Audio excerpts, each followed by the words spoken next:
ছোটবেলায় রচনা বইয়ের শেষ কটা পাতায় কিছু আত্মকথা থাকতো। সেগুলো পরীক্ষায় আসতো না, তাই গুরুত্ব তেমন ছিল না। তবে গল্পের মতো পড়তে ভালো লাগতো। কখনো একটি বটগাছের আত্মকথা, কখনো একটা রাস্তার আত্মকথা। আজকে এই বৃষ্টি ভেজা স্টেশনটায় বসে মনে হচ্ছিল, যদি এই স্টেশনটা ওর আত্মকথা বলতে পারতো তবে ঠিক কিরকম হতো। আমি আর আর্য হাওড়া যাব বলে বসে আছি।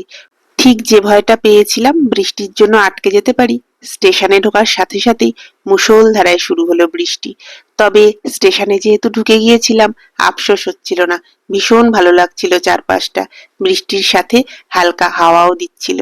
আর উল্টো দিকে একের পর এক ট্রেন চলে যাচ্ছিল। ট্রেনগুলোর গন্তব্য অনেক দূরে। একে বৃষ্টি বাদলের দিন, তার উপর দুপুর বেলা।